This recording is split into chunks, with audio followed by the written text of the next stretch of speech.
On n'a toujours pas fait de générique. Ah non. Mais on le fera à la fin, c'est pas grave. Céline, t'es prête? Oui. Déjà tu ris. Oui. C'est bon signe. On va passer une bonne petite heure. Qu'est-ce que je voulais dire? Bonjour déjà, bonjour. Bonjour. Voilà, Bonjour. ça va, bonjour. Bonjour Céline. Bonjour Damien. Bonjour Gilles. Bonjour Salut. Gilles. Céline, on ne sait pas encore qui tu es, mais tu vas nous expliquer. Moi, Moi, comme à chaque fois, je ne connais personne. Ouais, moi, je ne te connais pas très bien non plus. Et on va commencer par la question avec laquelle on commence à chaque fois, c'est comment ça va? Tu sais, la question du ça va et tout ça, c'est un peu ce qui t'est arrivé aujourd'hui. Et avant qu'on rentre dans le vif du sujet, parce qu'évidemment, tu vas nous parler de ton café, parce que c'est important, le café, déjà. Mais je voulais que tu nous parles de ta mésaventure de ce matin. De mes aventures. J'ai attendu le bus pour rien, parce qu'il y avait grève des bus. Et pendant que j'attendais le bus, il y a un homme qui a fait un accident en s'endormant dans sa voiture, juste devant l'arrêt de bus. Donc, ouais, il va bien. Je pense qu'il avait une grosse commotion. Il allait conduire sa mère à l'aéroport. Non, il avait été conduire sa maman à l'aéroport, et il revenait de Bruxelles. Et il est sorti de l'autoroute, il habitait à 100 mètres de l'accident. Comme quoi, les accidents s'y reviennent toujours. Il a 100 mètres de relâché chez soi. la tension, il s'est endormi. Et paf. Voilà. Mais donc le truc, c'est qu'il était 5h30 du mat. Donc, bon, on va pas garder le suspense plus longtemps. Donc, Céline et moi, on se connaît parce qu'on s'est rencontrés en 2001. Et puis, depuis, on s'est mariés et on a fait des enfants. Donc, avec Céline, on se connaît quand même un peu. Et donc, ce matin, en se réveillant, je me réveille en même temps qu'elle. À 5h30. Parce que t'as des enfants aussi. Non, mais il se lève pas à 5h30. Ah, ok. Voilà. Et donc, du coup, à 5h30, Céline prend son bus pour aller travailler chez Grand Maison. Tu fais ça tous les jours? Non. Ok. Non. 2 fois par semaine. En fait, on est plusieurs, on est 3. Et on fait des shifts. Ah voilà. oui, d'accord. Okay. Il y a 1 ou 2 fois par semaine où je me lève tôt. D'accord. Et donc aujourd'hui, je me suis levé en même temps qu'elle et je l'ai vue parce que c'est un de mes kiffs aussi le matin, c'est qu'on a une grande baie vitrée qui donne sur la rue et je sais qu'à 5h30, il y a jamais personne qui passe et donc je suis en caleçon. Je suis en caleçon devant ma grande baie vitrée et je lui fais des grands signes sur son chemin jusqu'à l'arrêt de bus. Voilà, et je me marre avec ça. Et donc c'est peut-être à cause de toi que le monsieur était perturbé et a fait son accident. Il me matait. Et donc je vois Céline qui marche jusqu'à son arrêt de bus et puis alors le truc c'est que moi j'ai entendu le boom parce qu'il y avait genre un pigeon qui était sur le toit de notre maison. Ouais. Et j'ai entendu un gros BAM et j'ai vu le pigeon s'envoler. Donc je pensais que c'était un des enfants en haut qui dormait encore évidemment qui est tombé du lit ou un truc du genre. Et puis je suis allé voir en haut, tout allait bien et je redescends et mon téléphone sonne et Céline qui me dit je suis toujours à l'arrêt de bus, il y a un mec qui s'est endormi et il vient de se prendre un mur. Donc toujours en caleçon, j'ouvre ma grande baie vitrée, je regarde au loin et en effet il y a une bagnole qui est dans un mur et un mec qui est accoudé à sa voiture et qui apparemment est en train d'appeler les flics et tout pour se dénoncer ou non pour qu'ils viennent le dépanner quoi. Ouais. Et voilà. Et puis Céline qui me dit bon allez je te laisse parce que il faut que j'attends mon bus et je vais y aller. Et puis 30 secondes plus tard je rentre ouais, parce que 30 secondes je viens de regarder il n'y avait pas de bus. Ah voilà, il y avait la grève des bus. Donc on va continuer, on va vivre l'aventure jusqu'au bout. Du coup j'enfile un short et un pull. Et je vais la conduire. Et ta casquette? Parce que du coup, j'ai du mal à t'imaginer sans casquette. Ouais, si, j'ai mis. Il avait pas ce matin. Oh, je l'ai mise à l'envers. Ah, ouf. Ouais. Oh là là. Ça change. Ça change. Et du coup, je vais la conduire ce matin chez Grand Maison, parce qu'il n'y avait pas de bus. On a dû prévenir l'enfant, un des deux, le plus grand, qu'on allait partir, que s'il se réveillait, parce qu'il se réveille quand même parfois tôt, qu'il allait être seul. Et donc, pour pas qu'il ait peur s'il se réveille. Et donc ça, c'était l'anecdote du matin. Ce qui fait que, voilà, on a une journée qui a commencé sur les chapeaux de roue. Ouais. Et très tôt. Ouais. Et voilà. Je me demande pourquoi je suis là, en fait. Pourquoi t'es là? Ouais. Parce qu'il vous fallait une fille. Mais non, pas du tout. Alors là, c'est vraiment... Ah, je balance tout, moi. Alors là, c'est vraiment pas sympa. C'était non, moi ce qui m'intéresse en fait dans tout ça, c'est le revirement de carrière. Mais ça a pris beaucoup de forme dans ma tête ce projet. Et puis quand on est revenu à Liège, parce qu'avant on habitait à Bruxelles et je travaillais aussi à Bruxelles, donc il y a tout un moment donné où je faisais les trajets. Et puis quand on est revenu sur Liège, j'ai rencontré plein de gens d'ici et pour la petite histoire, j'ai rencontré Fanny, avec qui j'ai ouvert le café, qui était l'amoureuse de David. Ah, bah David Huidard, quelle bonne idée. On le recevrait bien, un de ces quatre. Oh, pas mal. Ok. Ah, ben, bonne idée, ça, Céline. Hein, c'est bien. Mais David, tu en parles, j'ai l'impression qu'il y a eu un truc entre vous, non? David, c'était mon amoureux d'enfance. Ah, ton amoureux d'enfance. Quand vous étiez à l'école maternelle. Maternelle, primaire. Donc, quand on est revenu, on va le recevoir. Ouais, il faut qu'on en parle. Hein, ouais. Il faut qu'on en parle. Il faut qu'on crève l'abcès. Et donc voilà. Moi, j'ai rencontré Fanny à ce moment-là. Donc maintenant, il y a, je sais pas, 4-5 ans. Mm-hmm.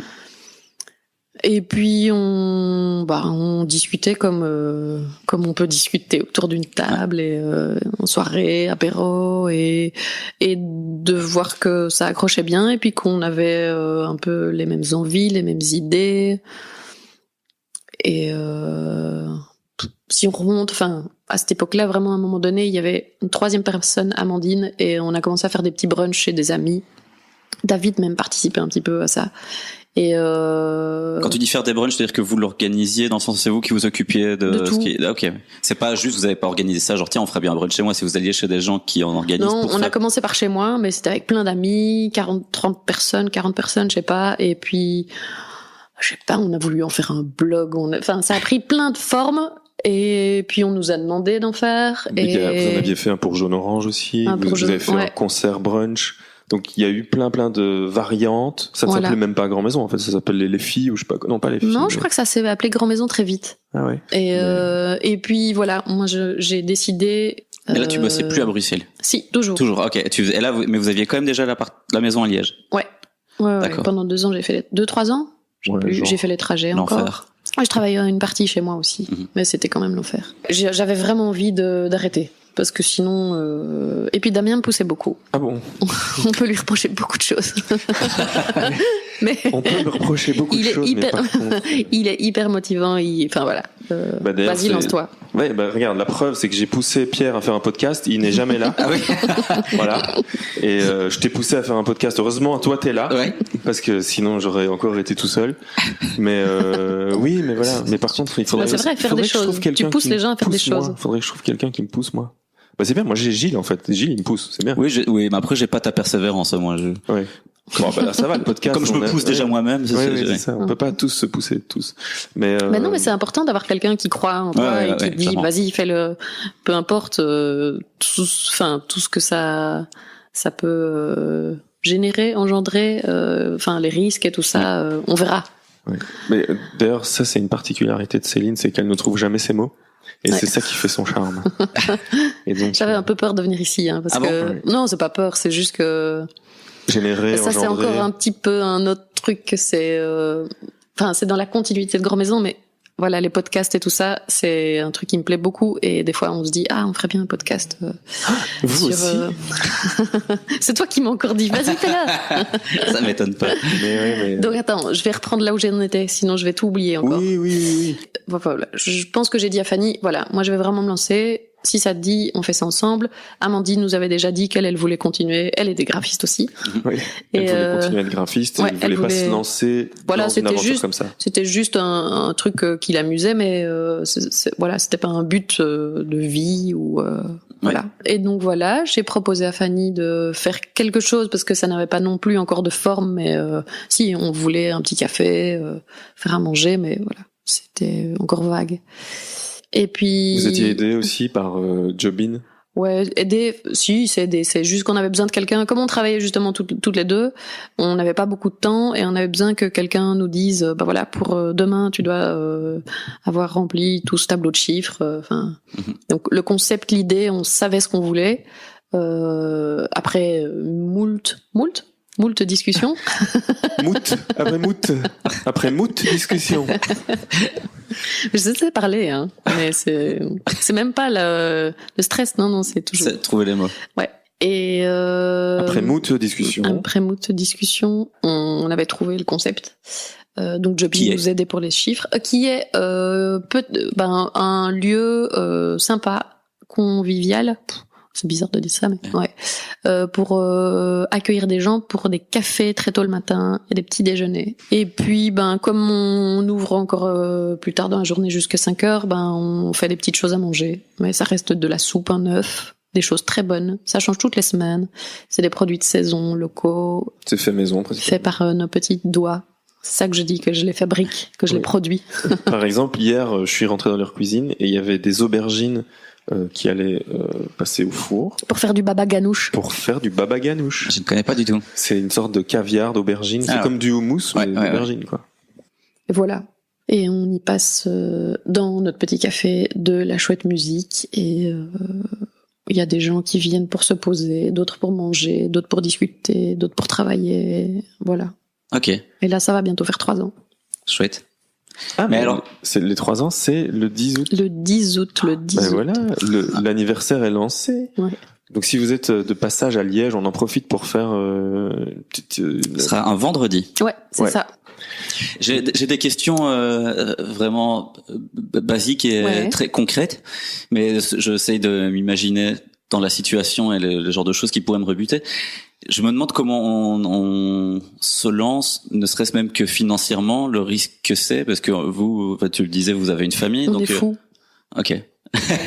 C'est vrai, quand j'y repense, j'ai arrêté mon boulot, mes anciens patrons voulaient pas me licencier pour avoir une sécurité. Ouais, donc t'es vraiment retombé en mode je n'ai aucun revenu. Ouais. Et il faut dire aussi quand même qu'ils ont été sympas chez Manythink.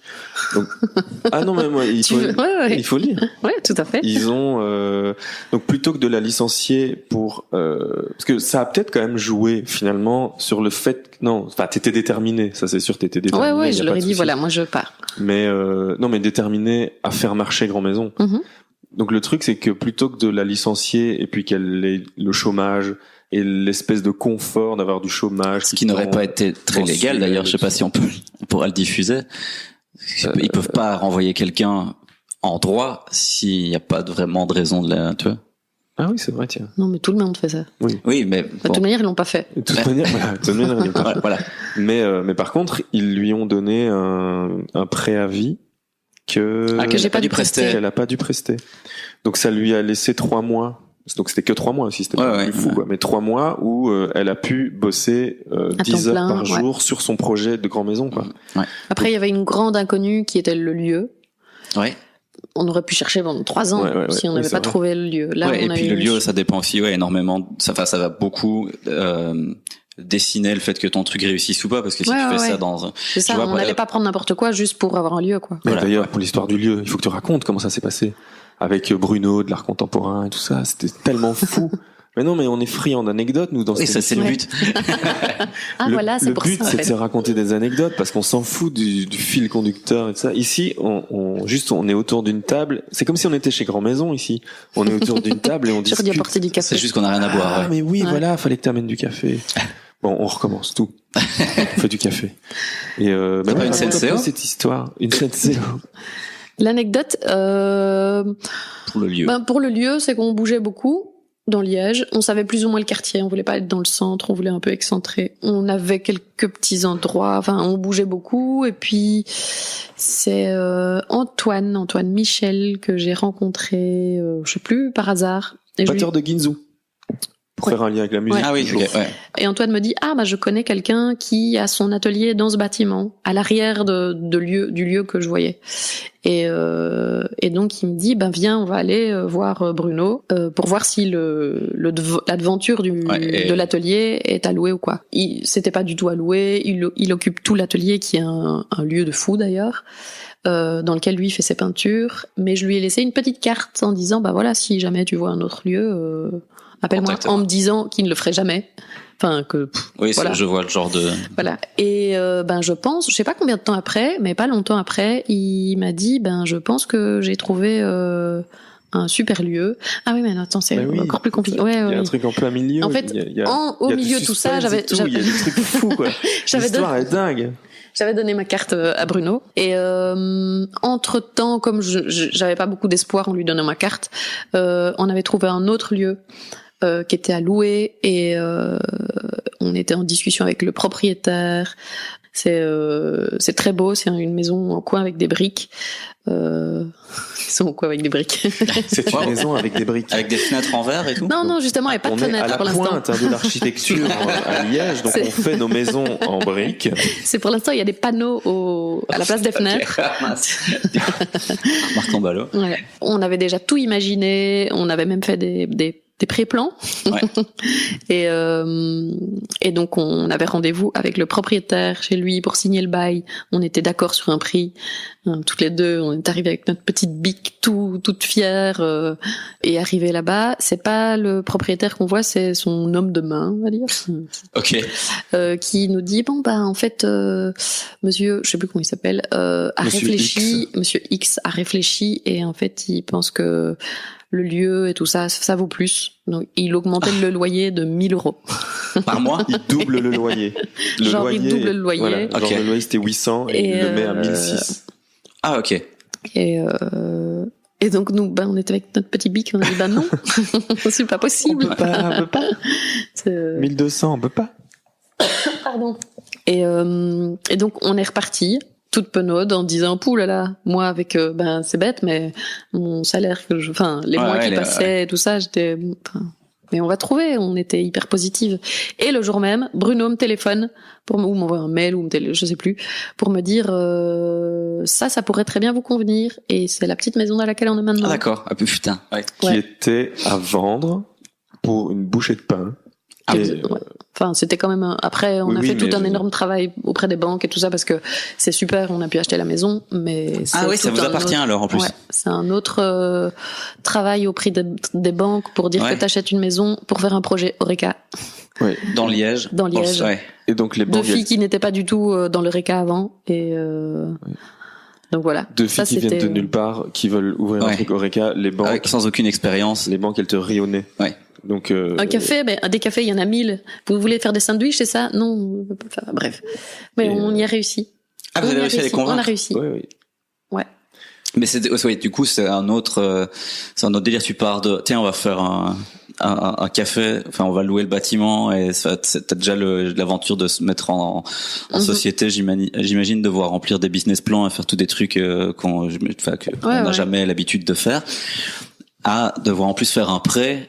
Compter dans ton plan le fait que tu vas devoir rembourser ce prêt, faire des travaux, ce qui va aussi un peu postposer parce que j'imagine s'il a pas coûté cher, c'est qu'il y avait beaucoup de travaux à faire. Ouais, mais on a tout fait nous-mêmes. On a tout fait nous. On avait quand même une bonne bande de potes et les travaux ont pris quoi? 2 mois? Ouais, 2 mois et demi. Ouais. Mais genre non-stop quoi.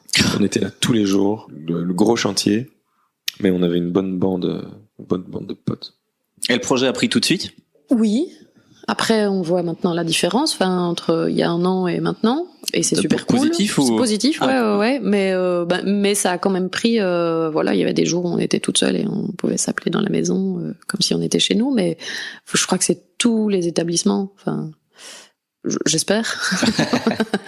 mais malgré ça, on a beaucoup travaillé sur, c'était pas un travail, c'était juste que c'est quelque chose qu'on voulait faire. Moi, je viens quand même de la communication.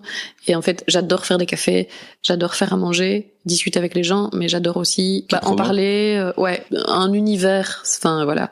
Il y a des gens, des fois, qui nous reprochent d'avoir l'air d'un endroit de blogueuse mais en fait, c'est pas une tare. C'est pas une tare, et puis on ne veut pas que ce soit quelque chose qui soit bloguable. Ouais. Instagrammable. Ouais. Ok, oui. C'est juste que on fonctionne toutes les deux. Maintenant, on est 3 et je pense que c'est pareil aussi même pour Louise, mais très fort comme ça. D'abord visuellement, on voit des choses, des plats qui nous plaisent. Ça nous touche. Autant pour la nourriture que pour n'importe quoi. Le choix d'une chaise, d'une table. On a un bête petit porte-manteau. Je crois que 1 fois par semaine, on se dit waouh, regarde un peu les couleurs sur le porte-manteau. Ça paraît bête, mais on est hyper sensible à ça. Après, c'est votre passé. C'est notre passé, c'est notre tout, tu vois. C'est dans des métiers visuels, quoi. Ouais. Oui. Mais je crois qu'on est comme ça dans la vie privée aussi, et donc voilà. Tu me disais que toi, t'avais envie de faire un podcast. Non, on a plein d'envies de plein de choses. On veut écrire. c'est aussi un truc. C'est nouveau ça. Tu veux écrire maintenant? Oh là là, et je te découvre de jour en jour. Je te découvre de jour en jour. Tu veux écrire? J'écris un peu. C'est vrai? Ouais. Écrit en mode nouvelle ou en mode en blog, fait, justement, pour revenir là-dessus? ça revient un peu au début de Grand Maison, si ça a marché, tout ça, c'est qu'on a fait un peu de pub et on a écrit aussi notre histoire. J'avais un petit Tumblr qui s'appelle petitecafé.tumblr.com. J'ai plus rien écrit dessus depuis hyper longtemps. On a un peu écrit l'aventure de quand on allait chez le notaire, quand on faisait notre business plan, par tout, voilà, les gens qui nous ont encouragés, découragés, et puis les débuts de beaucoup d'heures, de beaucoup de café, de beaucoup de choses à faire, d'aller chipper des fleurs dans les prés pour mettre chez Grand Maison, enfin voilà, des petites choses quoi. Ouais, j'écrivais beaucoup et que j'ai toujours souvent envie d'écrire par rapport à tout ce qui se passe chez Grand Maison parce qu'il se passe plein de trucs. Enfin, c'est un petit café, donc il y a beaucoup de choses, mais autant en cuisine que des trucs qu'on peut voir, que les gens disent ou que les interactions entre les gens qui se découvrent, les gens. Enfin, il y a un milliard de choses. Ce que les gens aiment, ce qu'ils n'aiment pas, ce qui reviennent souvent, les habitudes des gens. Enfin, il y a vraiment. Est-ce qu'on peut se dire qu'il y a que du positif ou vraiment il y a des fois où tu te dis mais quel monde de connards? Il y a des fois où je me dis quel monde de connards, mais c'est pas par rapport aux gens, très peu. C'est par rapport, c'est vraiment un exemple basique, mais donc on a une petite maison qui est sur un piétonnier et on essaye de mettre des plantes dans la ville.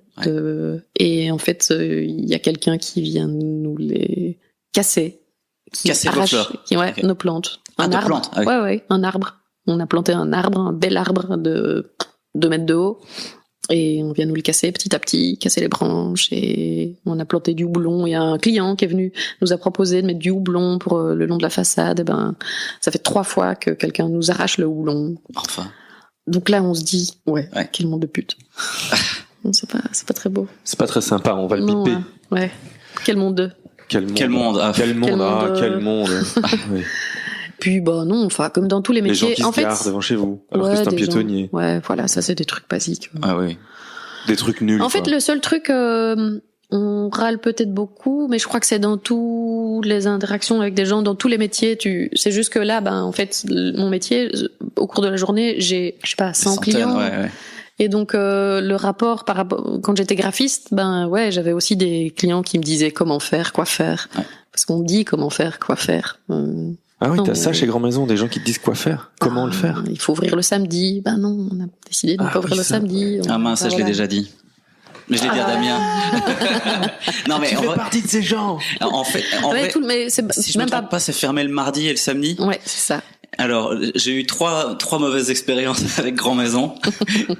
T'es venu un mardi, un samedi. D'abord, j'ai réveillé, j'en ai parlé à des tas de gens. Ouais. Je disais, il faut absolument qu'on ait déjeuner chez Grand Maison parce que tout le monde me parle du déjeuner de chez Grand Maison. On va aller chez Grand Maison. Du coup, j'arrive à récupérer ma copine et mon meilleur pote et on se lève tous plutôt un samedi matin en se disant, on va chez Grand Maison. On arrive, c'est fermé. Je me dis, mais putain, c'est pas possible, c'est fermé. Ok.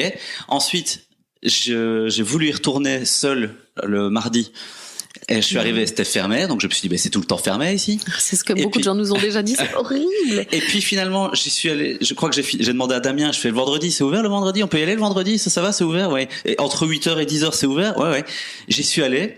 Et puis, je lui ai mis une baigne. Non. Parce qu'il a pas parlé comme ça. Non, mais je prends un air agressif, mais je m'en fous, pour vrai, ça allait. Du coup, j'ai découvert d'autres chouettes endroits aussi qui sont sympas. Et je suis allé un vendredi pour prendre le petit déjeuner. Et je me suis dit, tiens, j'ai l'impression qu'on m'a parlé d'un brunch gigantesque. Et après, il m'a dit, oui, mais non, le brunch, c'est pas le vendredi, c'est le dimanche. Ouais, mais alors, j'ai plein de trucs. Il y a beaucoup de gens qui se disent ça, mais, voilà. Il faut remettre l'église au milieu du village. Après, j'ai plein d'autres bonnes expériences d'être venu. Ouais, je sais, mais un brunch, en fait, c'est un truc, tu fais ce que tu veux. En semaine, nous avons des formules petit déjeuner. Oui, du coup, ils sont beaucoup plus petites, mais t'en prends 2 qui te reviennent à 12 €. T'as deux cafés, 2 jus. Des œufs souvent ou des pancakes et tout ça, enfin t'arrives à un truc où tu peux faire un brunch, mais c'est juste que c'est pas tout dans une assiette. Tu prends l'assiette salée, l'assiette sucrée. Un brunch, tu pourrais prendre la soupe, tu pourrais prendre ce que tu veux, il y a toujours moyen de faire un truc un peu en abondance. Mais je n'ai pas encore goûté le brunch, du coup. Donc voilà, il y a beaucoup de gens qui nous ont déjà dit, voilà, comment faire, quoi faire. Et moi, je te défends corps et âme. Et donc, voilà. Voilà. Quoi, vous n'avez pas du coca? Non, on ne vend pas du coca. Ah oui. Mais ça va. Enfin, non, la clientèle est hyper cool et voilà.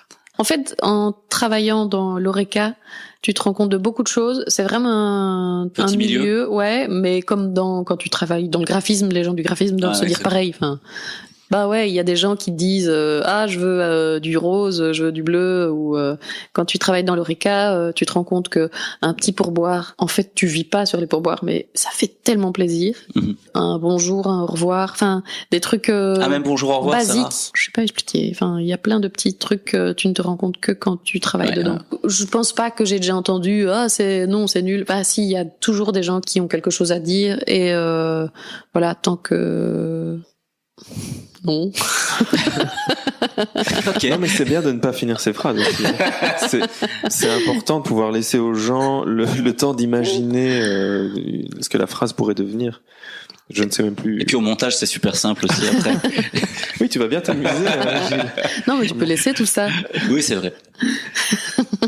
Mais ça, ouais, des fois c'est dur, des petites réflexions que les gens ne se rendent pas compte. Oui, j'imagine. Mais je pense à chaque fois, je suis toujours celui qui pose les questions.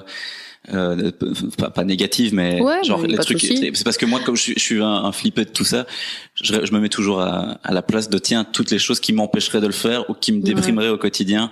Et donc ça, je me dis des fois avec les gens, ça doit pas être simple. Mais c'est vrai que je pense pas au fait que c'est peut-être juste positif 95% du temps. Franchement, c'est positif beaucoup. Puis on est une chouette équipe, on rigole beaucoup. Et puis il y a beaucoup de gens de plein de milieux. On a beaucoup d'habitués qui sont hyper gentils. Même des pas habitués. Mais c'est vrai qu'il suffit des fois d'une personne et puis ça fout en l'air toute la journée. Mais c'est dans tous les boulots, enfin, tu vois. C'est pas souvent le cas que vous avez des revues négatives ou des critiques, mais il suffit d'une et t'as foutu. Ta journée est foutue, quoi. T'as beau avoir reçu 15... Voilà, ça c'est les trucs des réseaux sociaux et tout ça. Puis la jalousie et tout ça. Les gens se rendent pas compte. Par exemple, on a décidé sur Facebook d'enlever les avis. Pas parce que on n'a pas envie d'avoir parce que la plupart, 90%, c'est hyper négatif, hyper positif. C'est vraiment de la merde. En général. Même plus. D'ailleurs, on t'a invité en fait pour te le dire. Il faut que t'arrêtes parce que Grand Maison, c'est vraiment nul. Mais en fait, comme les gens se retrouvent devant un écran, c'est très facile de dire des choses. Et puis, si t'essayes de répondre juste pas pour dire non, c'est faux ce que vous avez dit. Non, c'est juste se rendre compte que ce qu'ils écrivent, il y a des gens qui il y a un humain derrière qui le prend, qui passent leur vie à essayer que tout se passe bien, qui n'ont pas compris ou qu'il n'y a pas un truc. Et, alors vraiment, ça me bouffait. Alors on a juste enlevé. Après, justement, si les gens ont quelque chose à nous dire, alors par message ou en vrai, enfin voilà, ça ne fait pas plus mal, mais c'est plus humain. Enfin Et du coup, ceux-là maintenant, ils vont sur TripAdvisor et Foursquare. Après, c'est ça. Après, il y a Google, il y a machin, il y a. J'avais enlevé le fait qu'on m'envoie aussi dès que quelqu'un mettait un commentaire. Je recevais un mail de Google, j'ai demandé d'arrêter. Mais après, tous les mois, tu reçois un compte rendu. Un compte rendu. Voilà, autant de pourcents ont visité votre site internet, autant de pourcents ont demandé l'itinéraire pour venir chez vous. Et puis en dessous, t'as le petit commentaire. Enfin, ils ont choisi le commentaire à mettre en évidence. Et puis évidemment, c'est le commentaire que t'avais pas envie de lire. Genre, j'ai jamais vu moi ça. Ça dit quoi comme commentaire?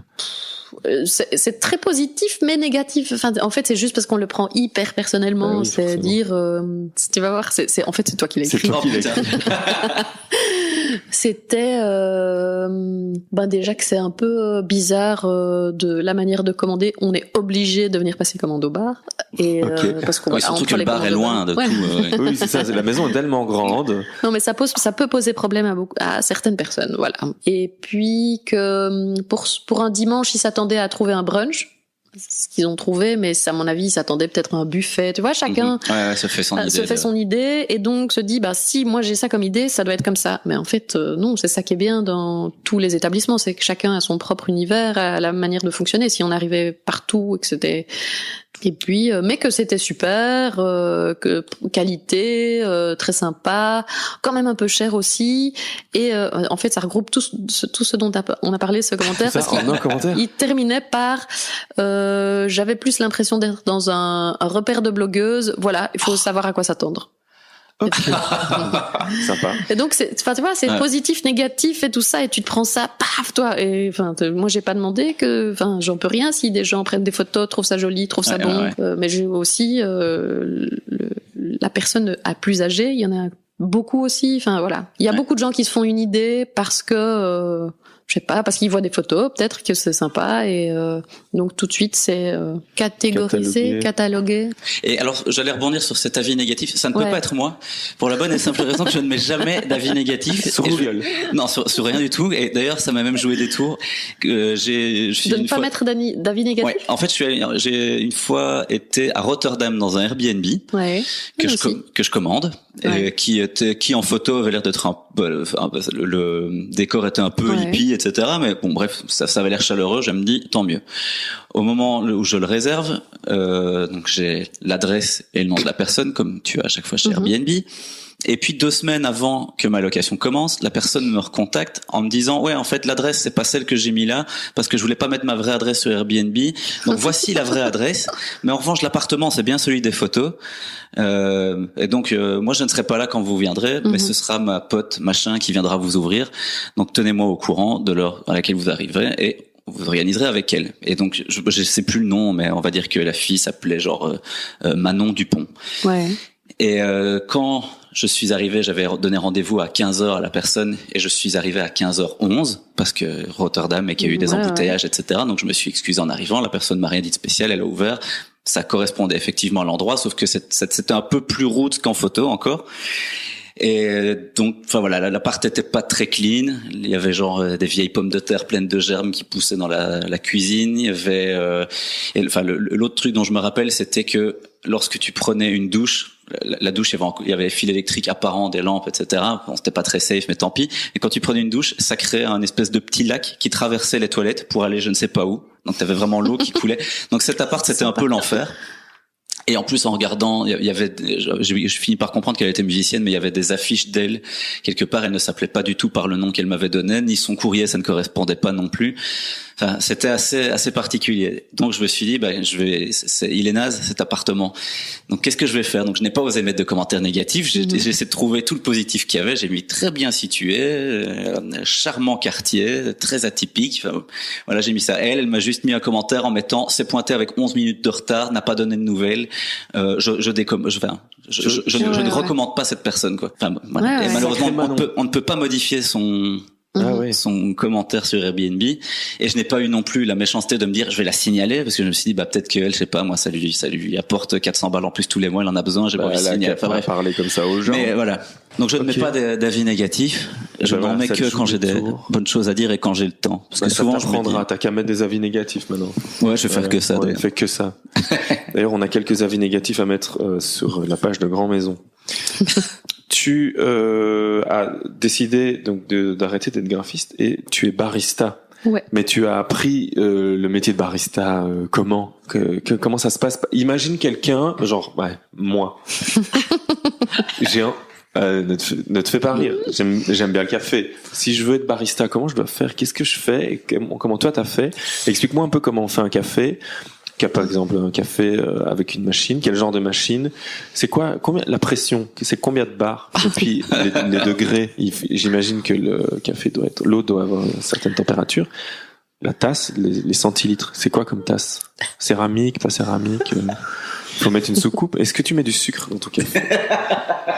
Bon, allez, réponds à toutes ces questions dans l'ordre. Bon, d'abord, comment tu t'appelles? Tu peux commencer par comment devenir barista. Avec l'expérience. Non, on a fait une petite formation chez notre fournisseur de café Or Coffee à Gand. Ils sont super. Ils ont des espresso bars à Bruxelles et à Gand, mais au départ ils sont torréfacteurs et ils vont même. Ils viennent pas d'ouvrir à Anvers. Non, je pense pas. Okay. Bon. De toute façon, on mettra tous les liens. Toujours n'importe quoi. Je raconte toujours n'importe quoi. Ah, torréfacteur. J'ai compris, ils sont très facteurs. Ils sont très facteurs. Ils adorent le facteur. Ils font café et poste. Voilà. Café poste. Et maintenant, enfin non, depuis longtemps je pense, mais ils essayent d'approfondir cette spécialité dans ce domaine. Ils vont carrément... Tu vois, ils cherchent encore ces mots. Spécialité, domaine, c'est pas du tout pareil. Ils sont en train d'approfondir cette compétence. Et donc... De torréfaction, tu veux dire? Non, justement.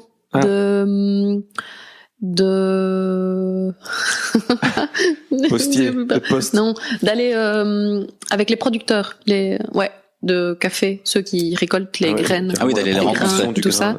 Parce que avant de torréfier, il y a un travail énorme qui est, donc c'est sur l'équateur en fait. Tous les cafés, c'est autour de l'équateur.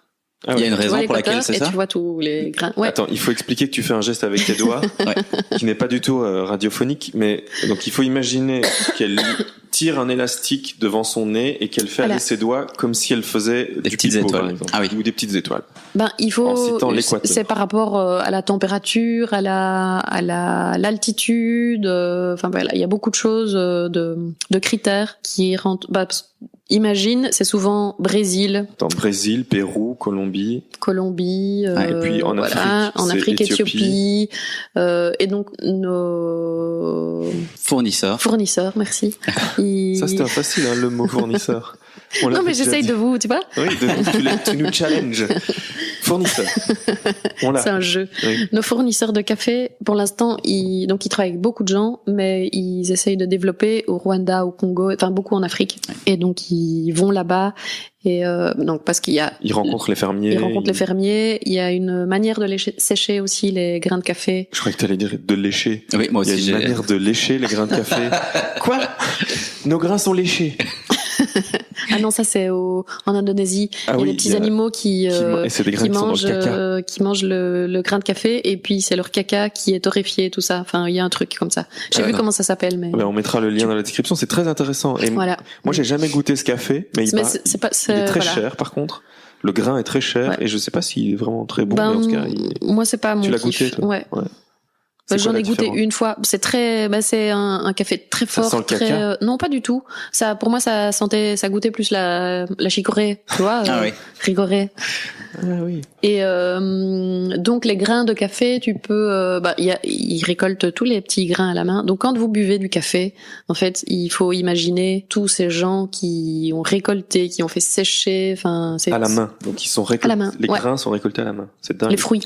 Les fruits, Les fruits dans lesquels il y a les grains, et alors tu peux faire sécher il y a 1 milliard de procédés différents, peut-être pas 1 milliard. T'exagères. Peut-être pas 1 milliard, mais il y en a beaucoup. 1 million peut-être. Même pas. 2. Et tu peux faire sécher les grains dans le fruit, ou quand il a été sorti du fruit, ça amène déjà un goût différent. Et puis comme il est lavé, alors là c'est encore plus. Enfin, je m'y connais pas. Enfin, j'ai appris tout ça dans ma petite formation. Et donc voilà. Donc c'est. Donc toi tu reçois le grain final. Nous on reçoit le grain final torréfié par Sheer Coffee. Ah oui, vous et donc voilà, c'est ça qu'on adore, notre collaboration avec eux. On n'est pas liés du tout. On peut partir, on peut acheter notre café où on veut ailleurs. Pour l'instant, ça se passe vraiment très bien et on trouve que c'est du café de qualité et on aime bien la relation qu'ils ont avec les gens là-bas et avec nous. Donc souvent on nous demande pourquoi on prend pas du café liégeois de Liège. Ouais. De Liège. Ah oui, c'est vrai, oui. Voilà, donc c'est entre autres pour ça, mais voilà. Et parce que on a des cafés qui sont torréfiés, des grains qui sont torréfiés pour les cafés qui passent dans la machine à espresso, la Marzocco. Ou pour les cafés filtres, c'est différent. La torréfaction est différente. Ils sont moins torréfiés pour les cafés filtres. D'accord. En fait, quand un café filtre, l'eau touche plus longtemps le café. C'est filtré pendant 2 minutes. Dans la machine, c'est 25 secondes en moyenne. Entre 25 et 30 secondes. Plus l'eau touche le café, plus il se charge en plein de choses, en caféine. Même s'il est trop torréfié, il va devenir fort brûlé, amer. Voilà. Tandis qu'ici, les cafés filtres, justement, il y a des saveurs de fou qui s'en dégagent. D'accord. C'est super bon. Et une question aussi par rapport à ça que certaines personnes pourraient se demander, c'est pourquoi ne pas proposer des caramels macchiato, des trucs. Parce que justement, on a décidé de choisir une qualité de grain qui est telle que pour nous, voilà, les gens on a souvent 3 variétés de café d'origine différente. On a un mélange de café que Or fait, qui est le blend, le house blend de la maison. Et puis il y a un café du mois qui vient à chaque fois d'une origine différente. Pour l'instant c'est du Rwanda, la semaine passée c'était du Pérou. Et puis il y a les cafés filtres, et donc là il y a souvent 1 ou 2 origines. Et donc vraiment tu goûtes en fonction de l'origine, le café a un goût différent. D'accord. Donc pour moi c'est fou d'aller mettre une saveur caramel dans un café qui a été torréfié, enfin tu vois, qui a déjà une saveur. C'est après un peu comme si tu mettais du sucre dans du coca, quoi. Tu vois, tu veux pas altérer le goût du coca en remettant du sucre. Ça, j'aime pas ça, c'est vrai. C'est plus comme si elle vendait des whisky particuliers et que les gens viennent demander pourquoi vous faites pas des whisky coca avec des whisky qui ont 20 ans d'âge et qui sont pas Après, je pense que même eux, dans leur espresso bar, ils ont certainement un truc spéculoos, caramel ou je sais pas quoi, mais c'est un choix aussi. Nous, on a décidé de faire des cafés purs, et puis il y en a plein d'autres qui proposent. Mais alors, nous, ce qu'on veut, on fonctionne un peu de la même manière dans la cuisine. Et avec le thé aussi. Non, avec le thé, non. Tu racontes. Qu'est-ce que je raconte? Quoi, aussi, avec le thé, vous choisissez vos thés en fonction. Ah oui, on choisit nos thés aussi, mais. Ah oui, c'est pas des petits sachets. Ah non, ouais. C'est du thé en vrac. Que vous torréfiez vous-même. Ouais, mais ce que je veux dire avec la nourriture, c'est qu'on rajoute pas. Enfin, souvent, on essaye de vraiment, on choisit des bons produits pour justement avoir le goût du produit, pas le dénaturé, quoi. Voilà, on nous demande souvent comme si c'était des recettes de fou, mais en fait c'est des recettes très basiques, et on le dit, et on veut bien donner une recette. C'est juste que c'est des produits de qualité, et donc la différence elle est là. Ouais. C'est pareil pour le café, pour le grain de café. Si le grain de café est bon, bien torréfié, parce que après ça suffit pas d'être bien torréfié. S'il est bien, on moud le café minute. Ouais, raconte un peu tout ce processus aussi, tu vois, le fait que le café, il peut changer de goût, il peut être directement mauvais si il est moulu à un mauvais calibre. Ouais. Ça change à ce point-là. S'il coule trop longtemps, si l'eau est pas à la bonne pression. En fait, il y a tellement de facteurs. En fait, c'est comme régler une Formule 1, tu vois, quand le matin. Mais ne ris pas, c'est vrai. Tu vois, le matin, quand elle arrive et qu'elle doit régler la machine. Voilà, il y a plein de facteurs. Par exemple, on règle jamais la machine. On règle toujours le moulin. Oui, café. Ça change tout. Oui, mais c'est ça que je voulais dire. Attends, je suis pas barista. Je suis pas encore barista. Non, mais tu vois, en fonction de l'hygrométrie, c'est ça qu'on dit, le taux d'humidité dans la pièce. Donc, c'est-à-dire qu'en hiver et en été. S'il fait chaud, s'il fait froid. Elle ne moud pas le café au même. Même dans la journée, en fait. En déant la journée, ça change. Le dimanche matin, souvent on ouvre la porte est fermée, puis on ouvre la porte parce qu'il y a du monde, il fait chaud, et puis il y a beaucoup de monde, et en fait, c'est un être vivant. Déjà, il doit être frais, il doit avoir été torréfié pas trop longtemps, pas il y a trop longtemps, mais pas il y a trop peu de temps non plus. Sinon, il y a trop de gaz, il est trop un café qui vient d'être. Il faut au moins, je vais dire des bêtises, je crois, mais entre 15 jours et 1 mois. Ok. Pour qu'il soit parfait, sinon, il y a trop de gaz, trop de mousse. Il mousse vraiment beaucoup. Et s'il est trop vieux, il va perdre, il va sécher. Et puis oui, le grain gonfle ou pas, et donc il faut. Même c'est fou, je savais pas que même pendant la journée, il fallait. Il faut pas toujours, mais il y a des journées où il y a des fortes différences de température. Et il y a des trucs tout d'un coup où ça coule plus comme il faut. Mais alors, est-ce que des gens qui vraiment s'y connaissent en café quand ils viennent chez toi ça peut arriver d'avoir des gens qui disent comme avec un vin qui serait bouchonné ou un truc comme ça, quelqu'un qui peut dire je crois que là il y a un stress avec mon café. Je crois qu'à part Damien, personne nous l'a jamais dit. Ouais. Mais en même temps, on demande parce que nous on les goûte pas tout le temps. Ouais. Et moi je le vois juste à la manière. Les cafés que vous donnez aux gens, vous les goûtez pas avant. Tenez monsieur. Et on en boit déjà beaucoup. C'est un bon le matin, on regarde, on goûte un peu, mais voilà, pendant la journée, surtout le dimanche, c'est un peu compliqué. Et donc vous invitez les gens à vous le dire s'ils sont pas bons. Ouais, c'est ça. Quand on change aussi de café, de grain, à chaque fois les cafés du mois, les origines, ils réagissent de manière complètement différente, donc on doit beaucoup tester. Et donc des fois, on demande aux gens de goûter, de nous dire ce qu'ils en pensent. Après les gens disent mais je ne m'y connais pas. Oui, mais c'est juste ce que vous ressentez, ce qui vous plaît, est-ce qu'il est trop amer, est-ce qu'il est trop acide. Voilà, l'autre fois, je peux le dire parce que je ne connais pas, personne ne connaît cette personne, et même moi, c'était mignon. On a eu un petit couple, c'était nos premiers clients du dimanche. Ils me disent, voilà, dimanche passé, on a pris un café, mais il y avait un truc, je sais pas trop, enfin, il y avait un arrière-goût comme ça, c'était un peu amer, ils avaient l'air un peu embêtés, mais ils questionnaient, enfin, et donc je me dis, s'il me pose la question, c'est qu'il doit s'y connaître, je vais essayer. Alors je lui explique, comme je te l'explique, voilà, que le grain change, donc on bout différemment, vu qu'en plus ils arrivent toujours très tôt le matin, c'est genre les premiers clients. Ah, mais ils viennent régulièrement? Là, ça faisait 2 fois. Ah, oui. Ouais, vraiment juste 2 fois. Là, c'était la 2e fois. Mais comme la manière dont il m'interpellait, je pensais qu'il s'y connaissait, donc je lui dis, ouais, c'est bizarre parce que c'est vrai que souvent nos cafés, on dit plutôt qu'ils sont un peu plus acides, enfin qu'ils vont plus vers l'acidité. On est moins. Je crois que c'est aussi la région, la culture ici à Liège. Les gens qui connaissent les espressos connaissent les espressos italiens, très très brûlés. Moi j'adore aussi, mais c'est différent. On n'est pas du tout là-dessus. Et donc, je lui explique tout ça, qu'on change le grain, mais que je dis, je vois pas trop, ce qui pourrait être cet arrière-goût. Il me dit, oui, c'est bizarre parce que pourtant, moi, je suis à l'Unif et je prends toujours mon café à l'Unif, mais voilà. Dans la machine. Et donc, voilà. Et donc, Lula qui était avec moi, elle me dit, elle lui dit, mais à l'Unif, mais j'ai été à l'Unif, c'est des machines, c'est pas du vrai café. Non, et donc en fait, espresso, quoi. Ce jeune homme découvrait le goût du café. Ah oui, ok. Je pense vraiment, tu vois, c'était très bien. Voilà, bienvenue.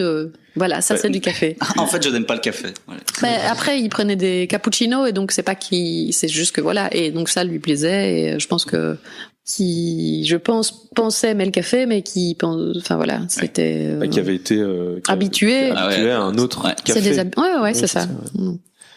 L'air de rien, moi ça fait pas très longtemps non plus. Enfin, pas très longtemps. Moi non plus. En fait, c'est juste une question d'habitude, de goût, et puis parce qu'on s'y intéresse. Je me rends compte que j'aime bien un certain café le matin et puis un autre la journée. Enfin, voilà. C'est qu'une question de goût en même temps. Moi, j'aime pas la cappuccino. Je saurais pas boire un cappuccino. Du café avec du lait chaud, c'est... D'ailleurs, est-ce que tu sais dessiner une noisette ou une fleur dans le café avec le lait? Une bite, oui. Pardon, j'avoue. Oh, hey. Moi, j'ai jamais droit à une bite dans mon café. T'imagines une vraie bite dans le café? C'est là que Gilles me découvre, en fait. Bonjour Gilles. Oui.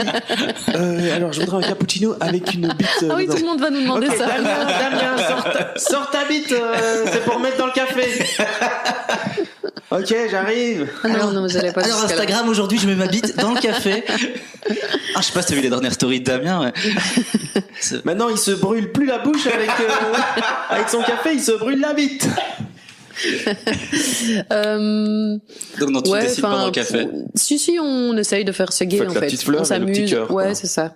La petite feuille. Mais c'est pas, on n'essaie pas de faire des pandas et des fois on pourrait essayer, mais c'est pareil, c'est juste que c'est gai à faire parce que c'est un petit dessin et tout ça, et c'est surtout que on y arrive quand on a une belle mousse, et c'est plus ça qui nous intéresse, c'est que la mousse soit, c'est parce que c'est presque pas une mousse, c'est une crème. Pour les cappuccinos, une créma. Et quand elle est bien réussie, on est contente de nous, et en fait, on sait très bien faire, il suffit d'avoir une bonne créma pour réussir n'importe quoi, réussir à dessiner n'importe quoi. D'accord. Avec une bonne créma, on peut faire n'importe quoi. C'est dommage, donc souvent, j'aimerais bien de pouvoir aimer un cappuccino, mais non. Non. Rien que pour aller les commander ailleurs, tu vois. Ah oui. Mais toi, t'es pas très cappuccino. Non. C'est mon grand regret d'ailleurs. À chaque fois que je vais dans le café où on est allé une fois ensemble avant de partir à Rennes, je sais pas où on est allé la dernière fois ensemble. Tu vois, on était à l'heure au local et t'as dit on va aller chercher un café pour être en retard, et on est allé super loin près du boulevard d'Avroy. Ah oui, chez Darius. Non, c'était pas chez Darius, c'était fermé. Ah non, chez Thé au café. Oui, le truc italien. Très bon café. Thé au café. Et à chaque fois que je demande un café emporté, elle me fait un cappuccino. Et donc je fais oui. Mais pourquoi je peux pas juste avoir un café à emporter? Demande-lui. Je n'ose pas, et du coup ça fait, j'y vais depuis janvier, et il faut que tu t'affirmes un peu, Gilles. Je sais bien, mais j'ose pas. Encore ce matin, je fais bonjour, je voudrais un café à emporter, s'il vous plaît. Un cappuccino, j'imagine. Oui. Non. Et je sais. C'est mignon, tu n'oses pas lui. Et en plus, je suis allergique au lait. Donc, mais ça va. Et tu pars avec un cappuccino? Que tu jettes dans la poubelle. Non, je le bois quand même, et je me dis, c'est dommage pour le goût du lait. Et puis j'ai mal au ventre, et puis. Non, petite quantité comme ça va. Voilà, mon personnage de personne qui ne sait pas. Il y a des gens, ça, ils n'hésitent pas à nous le demander. Non, tu vas le dire à tes collègues chez Grand Maison, du coup, lesquels. D'ailleurs, en fait, Gilles ne voulait pas faire de podcast avec moi, mais c'est juste, il sait pas dire non. Donc, quand je lui ai dit, tu fais un podcast avec moi, oui, d'accord. Bon, j'ai un ordinateur, j'ai des micros, justement, j'avais envie. Non, mais c'est vrai qu'il y a plein J'essaie de t'imiter, mais tu parles pas du tout comme ça. Je sais pas. Ouais, j'allais dire, putain, j'ai une voix aussi agaçante. J'ai cette voix. Et donc, bah ouais. J'avais d'autres questions sur le café ou pas? Est-ce que t'as d'autres questions, toi, sur le café? Est-ce que t'as envie de te poser? On s'en pose tous les jours. Oui. Bah oui, bah c'est bien. Aujourd'hui, en fait, au départ, je devais pas venir parce qu'on devait aller à Utrecht avec Fanny. On devait aller à un cupping. Voilà. C'est ça ma question. C'est quoi un cupping? C'est quand vous êtes entre copines. Wow. C'est ça. Voilà. Ok. Question suivante. Non, allez, cupping, c'est quoi? C'est tu vas goûter comme tu vas goûter des vins et puis tu les craches après. Oui. C'est la même chose avec des grains de café, mais c'est même pas des cafés que t'as fait couler dans la machine. C'est le grain. C'est le grain qui est trempé dans de l'eau et tu slurpes. L'eau. Ouais. Et alors, je sais pas. Ok. Mais donc c'est pour goûter les variétés de grains. On allait à Utrecht pour ça et puis en fait on s'est dit que c'était premier cupping. Ouais, parce qu'on n'a pas, t'imagines, ça fait 3 ans qu'on est barista et on n'a jamais fait de cupping. Et pourtant on nous a proposé plusieurs fois, mais je sais pas, on voulait aller à Utrecht et puis on s'est dit que c'était quand même un peu beaucoup de route juste pour ça, parce que bref. Ouais. D'accord. Organisation. Mais on va bientôt aller. Il y en a plein, souvent à Bruxelles, en fait. Mais même pour des amateurs. T'es pas obligé d'être barista pour aller à des cuppings. À Bruxelles, ici, je connais pas. Mais à Bruxelles, il y en a beaucoup. Tu t'inscris et tu viens, c'est même pas organisé par un torréfacteur ou quoi. Tu viens avec ton petit paquet de café. Si possible, du bon. Tu vas pas acheter du café, au Colruyt. Au Deleuze. Au Carrefour. J'essaie d'être multimarque. En Suisse, non, mais multi-pays. En Suisse, c'est chez Corto. Non, Ah oui, ok, c'est je pensais que tu voulais juste donner plusieurs marques. Oui, donc supermarché. Et donc tu viens avec ton café d'origine différente si possible, et puis tu goûtes, et alors pour trouver, parce que tu peux trouver plein de saveurs différentes dans les cafés, des fruits, si c'est acide, si c'est pas acide, du chocolat. Je rigole tout seul en imaginant des gens venir avec leur capsule Nespresso et le faire mettre dans l'eau pour voir. Mettre dans l'eau la capsule sans l'ouvrir, tu vois. Ah, ça coûte l'aluminium un peu. Qu'est-ce que c'est? Ça c'est. Il y a un monsieur de Nespresso l'autre fois qui est venu. Ah ouais? Pour un représentant. Pour vous mettre une machine Nespresso. Pour essayer de nous vendre une Nespresso. Oui, ils ont leur machine pro avec des capsules. Il a commencé, bonjour, voilà, je suis représentant Nespresso. Alors souvent, j'arrête très vite les gens parce que voilà, on vient souvent pour du coca, du iced tea et tout ça. Et alors là, encore plus, je lui montre la machine. Là, je fais le geste de quelqu'un qui montre la machine et je lui dis, je vous coupe tout de suite, je suis désolée, mais on est un bar espresso, on est spécialisé dans le café, donc on a tout ce qu'il faut, on a du café, on a la machine, et donc et je crois que j'ai dit, on a du vrai café, et je pense que monsieur m'a dit, mais vous savez, dans les petites capsules, c'est du vrai café. Oui. Et tu lui as dit ce qu'il y avait dans les vraies capsules? Non, mais qu'est-ce que tu voulais que je dise, tu vois? C'est du café congelé. Non, il m'a dit c'est du vrai. Mais peu importe si c'est du café congelé, c'est du vrai café. Oui, c'est vrai qu'il n'a pas tort. Il n'a pas tort. Voilà. Il n'a pas menti. Il n'essaye pas de mentir pour vendre sa cam. Après, c'est pas un tort non plus. Pas du tout. Moi, j'ai eu une espresso, c'est pas le même plaisir, quoi. C'est genre. Mais voilà, c'est ça. C'est juste c'était drôle qu'il arrive. C'est moi. Ça. Ah, téléphone qui sonne. Ouais, c'est moi. Attends. Mais voilà, c'était drôle qu'il arrive là et que je lui dise, non, ce qu'on fait nous, nos spécialités, c'est ça, donc on n'est pas intéressé. Qu'est-ce que je voulais dire? Là, on a fait le tour un peu du café, tout ça, et donc par rapport à l'esprit de Grand Maison et donc tu vois le fait de se poser, d'être slow, tout ça. Est-ce que c'était quoi ma question en fait que tu voulais que je te pose? Non, il y a aucune question. Non, tu m'as abordé en me disant viens parler de prendre le temps. Parce que j'adore prendre le temps, j'adore faire des siestes. Ouais. D'ailleurs, t'as essayé de me montrer un film que j'ai pas vu mais que t'as vu au cinéma où les gens prennent le temps, un truc qui s'appelle In My Name, Call Me By Your Name. Call Me By Your Name. C'est pas qu'ils prennent le temps, c'est juste que c'est un film. Moi, c'est comme ça que tu me l'as vendu. C'est un truc. Je l'ai mal vendu. C'est pas ça. Si, c'est parce que tu l'as vu, Gilles? Non, du tout. Il faut le voir, absolument. C'est magnifique. Film italien. D'ailleurs, la musique a été faite par Sufjan Stevens. Sofiane Stevenson. Oui, selon Céline, Stephen Stevenson. Donc Sofiane Stevenson. Non, mais je savais très bien qui c'était, c'est juste que je ne sais pas le dire. Et donc, mais moi j'ai vu le début parce que c'est parce qu'on s'est endormi quand on l'a regardé ce week-end, mais non, c'était la semaine passée. Et on a, et en effet, il y a, ils prennent le temps de lire le journal. C'est pas dans les vacances dans les années 80, ils se donc posent dans les jardins, ils lisent c'est des livres. en Italie et ouais, c'est des gens cultivés. Après, ça parle de toute autre chose aussi. Il y a vraiment un autre thème, mais l'ambiance me parle à fond.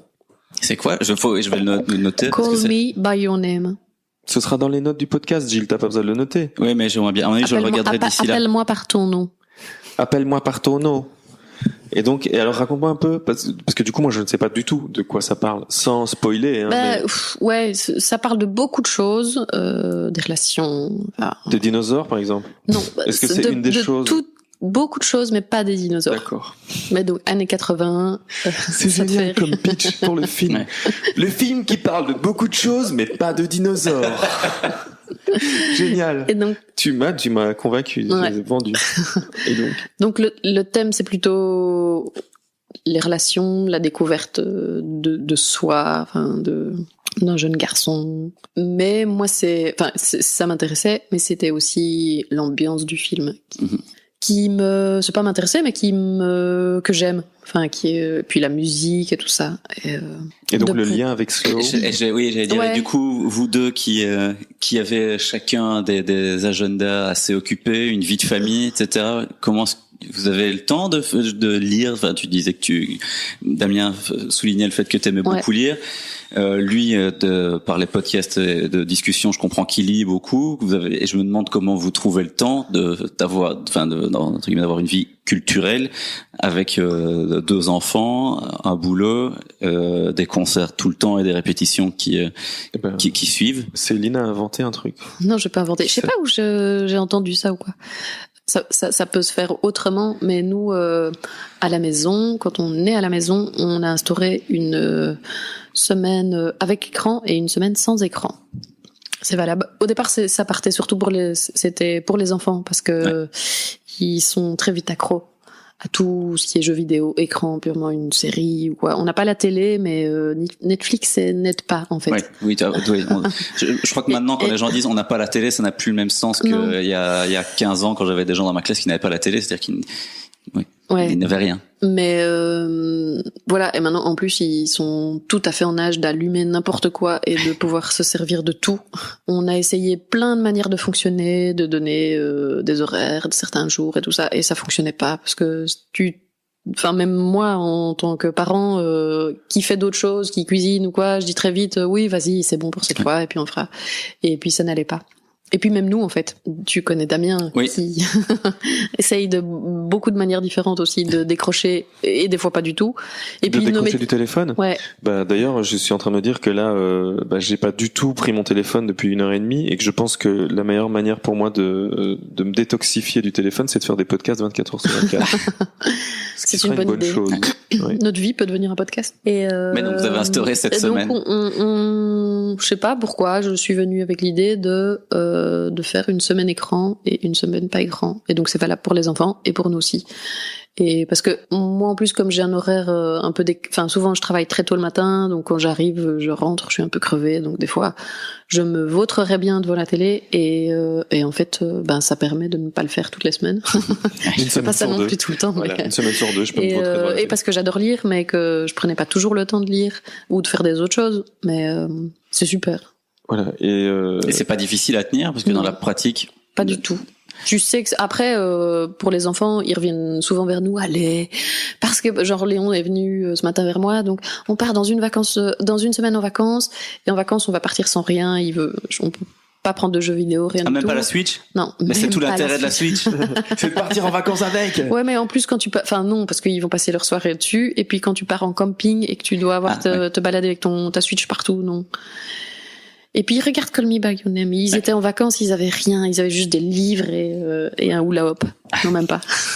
Et donc et ce matin il m'a dit, mais donc comme dans une semaine, là on termine une semaine écran si tu veux. Donc c'est chaque fois du dimanche au dimanche. Le dimanche soir, tous les dimanches on regarde un truc. Enfin on regarde donc, un soit truc. c'est le début de la semaine avec écran, soit c'est la fin. Okay. Voilà. Et ce dimanche c'était la fin. Vous avez regardé quoi d'ailleurs?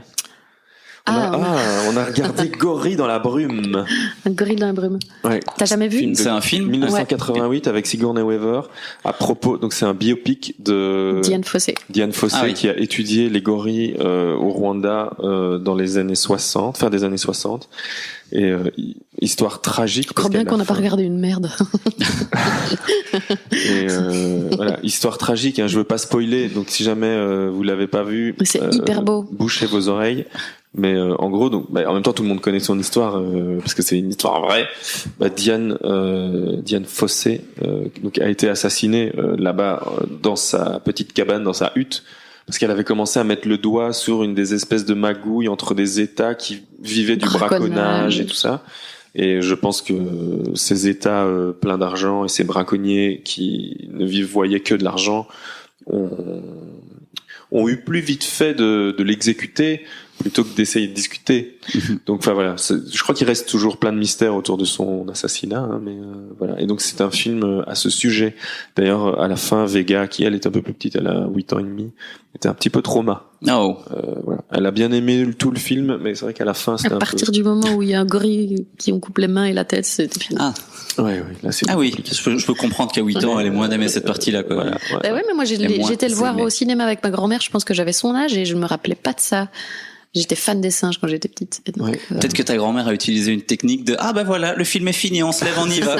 C'est comme Bambi, comme Phoebe dans Friends, qui n'a jamais vu la fin de Bambi parce que sa mère l'a coupé toujours avant qu'elle meure. Après 10 minutes, quoi. Mais quoi? Elle meurt! Enfin, voilà, bref. Ça me rappelle un épisode des Simpsons aussi dans lequel Milhouse dit que pour une fois c'est lui tout seul qui a mis le DVD de Nemo et il dit tu sais qu'il y a un premier chapitre au DVD de Nemo dans lequel la maman meurt. Oui, c'est ça. Et donc voilà, très beau film. Ah oui, et donc on a terminé la semaine écran, voilà. Oui. Et donc comme on part dans une semaine et qu'on va être pendant 3 semaines sans écran, Léon essaye de négocier pour que cette semaine ce soit quand même une semaine écran. Surtout que c'est la fin de l'année. On va voir. Il a eu son bulletin. Il a pas encore eu son bulletin. Ça s'annonce comment? Ça s'annonce bien, mais on n'est pas trop récompense bulletin et tout ça non plus. Ah, mais genre s'il a complètement foiré. Non, mais c'est pas le cas. Ah. Non. Ouais, non. Attends, mais c'est le fils d'une barista et d'un graphiste, donc il peut pas complètement tout foirer. Non, mais donc voilà. Ça, ça doit pas être facile pour eux à comprendre. Après toi, je sais pas quel est ton lien avec ton écran, mais de ce que je crois connaître de Damien, ça a l'air d'être assez présent dans sa vie. Et donc j'imagine que ça va pas être facile pour Léon et Vega de se dire pourquoi lui il peut. Ouais, mais c'est ça aussi. Mais parce que papa il travaille. C'est du travail. Je sais pas pourquoi je parle comme ça. Qu'est-ce qui m'arrive? Pourquoi je prends cette voix là? Je pense qu'ils peuvent le comprendre, mais c'est vrai que des fois tu dis que c'est du travail, c'est pas du travail. J'en suis sûr. C'est du travail. Et ouais, j'ai voulu dire un truc et j'ai déjà oublié ce que c'était. Donc on parlait de cette histoire de semaine sans écran et les effets sont, j'imagine du coup plein de temps pour lire, pour faire des choses plus intéressantes et. Ouais, aller faire des tours en vélo, se faire des petits massages, dessiner, même si on dessine pas beaucoup, mais faire autre chose quoi. Et non, s'ennuyer, hyper important, s'ennuyer. Parce que j'ai entendu un autre podcast. En fait, tout ça un podcast pour dessiner. Un podcast où je trouvais hyper intéressant ce que le mec disait par rapport aux écrans, par rapport aux écrans. C'est pas l'écran en général, mais tout ce que quand tu regardes un écran, ton esprit est occupé. Ouais. Et il disait ce qui lui le marquait, et ça m'a marqué moi. C'est il a remarqué, ou il a peut-être entendu quelqu'un qui le disait aussi, mais que quand t'es sur des jeux vidéo ou un film ou quoi, il pourrait ne faire que ça, mais c'est même pas par rapport au fait de ne pas avoir de temps ou quoi, ou de devenir agressif ou quoi, c'est pas du tout le cas, c'est le fait de l'empathie. Tu n'as aucun moment, si ton esprit est tout le temps occupé par quelque chose, tu n'as pas le moment de t'ennuyer et de poser, c'est compliqué pour m'expliquer, de te poser sur tes actes, des bêtes actes de ce que t'as fait pendant ta journée. Comment t'as été avec les autres. Tu vois, quand tu rentres chez toi, t'as fait plein de trucs avec tes potes. À l'école, t'as eu des interactions avec des gens, et puis tu rentres, tu te mets devant un écran. Ah oui, et t'as pas le temps de processer tout ça. Ouais, t'as pas le temps de processer. Mais vraiment, c'est vrai, il rentre, s'il pouvait, il prendrait son écran, et il ne ferait que ça, et puis on mangerait, et puis on donnerait le bain, et puis dans le bain, et on parle, et puis, en fait, à aucun moment donné, il ne pourrait... développer de l'empathie. Ouais, c'est vraiment un truc d'empathie. Et je trouve que c'est hyper important, c'est vrai. Bah ouais, tu m'étonnes. De se poser, de se dire, enfin, quand tu t'emmerdes, t'es dans le fauteuil, ou, enfin, n'importe où, il se pose dans n'importe quelle position, et en fait, tu penses à ce que t'as fait, comment t'as été, lui il m'a fait chier, ou bah ouais, mais peut-être que moi aussi je l'ai fait chier, ou peut-être que, Et c'est marrant que tu dis ça, parce que du coup, on est dans un truc où, voilà, parce que nous, c'est aussi un peu pareil, on est quand même constamment derrière nos écrans, et on n'a pas le temps de réfléchir à des choses qui nous sont arrivées durant la journée, et, en tout cas, moi, c'est le cas. Maintenant, je suis obligé, en fait, de prendre du temps, que ce soit le matin ou le soir, pour ne serait-ce que 10 minutes, un quart d'heure, pour essayer de réfléchir à ma journée. Et je le fais parce que je commence à me dire que c'est vraiment important de le faire, de réfléchir à ce qui était cool sur la journée. C'est même pas que être avec les autres, mais c'est quand même qu'est-ce que t'as fait, est-ce que c'était bien, est-ce que c'était pas bien, Et c'est drôle parce qu'on en a parlé dans un podcast qui sera publié plus tard, mais vu que pour le moment je suis justement moins sur mon téléphone, tout ça. C'est vraiment le mot que tu utilises, c'est vraiment réapprendre à s'ennuyer, et c'est juste cool de s'emmerder parfois. Et je suis surpris maintenant que je vois ça, je me remarque à quel point tous les gens sont tout le temps sur leur téléphone dès qu'ils ont une seconde. Dans le bus, quand t'attends le bus, le nombre de fois, moi j'ai attendu le bus, j'ai l'impression toute ma vie. Depuis que j'ai 12 ans, j'attends le bus. Avant podcast. Céline, depuis que j'ai 12 ans, j'attends le bus. Tu regardes les gens, tu vois comment ils sont entre eux, tu regardes le paysage, tu regardes n'importe quoi, une couleur, un truc par terre, tu regardes comment t'es habillé, tu penses à ta journée plus tard, et si tu très facilement tu sors ton téléphone et tu regardes ce qui s'est passé là-bas. Moi j'adore regarder la météo, quel temps il va faire. Je passe des heures à regarder la météo. Pays par pays, ville par ville. Mais n'importe quoi, tu regardes ton compte en banque, tu regardes tes mails, tu regardes, voilà. Et c'est hyper important de s'ennuyer. Ouais. Et partir en vacances, avant quand ils étaient petits, c'était moins facile, mais ici on va partir en voiture, donc on va prendre la route longtemps, et donc je sais plus, j'ai rencontré quelqu'un qui m'a dit donc vous allez partir sans rien, mais même pour le trajet, vous allez pas mettre un film ou quoi? Non, ça va être long, je le sens pour nous 4, ça va être long pour les enfants, mais on va prendre des livres et on va faire des jeux débiles, et on va dormir, écouter la radio, écouter, on va prendre de la musique, des podcasts, on va écouter des podcasts. Mais pas trop. Pas trop. Moi, je prends mon téléphone, mais moi, je sais faire la différence. Moi, on mettra les podcasts sur ton téléphone. 10 heures de route à ne rien faire. Ouais. C'est hyper important. Je me réjouis, je te jure, je me réjouis. Ça va être long, ça va être dur, mais je me réjouis. C'est vrai que je trouve que ça va être long, ça va être dur. Oui, je me réjouis, Minute, papillonne.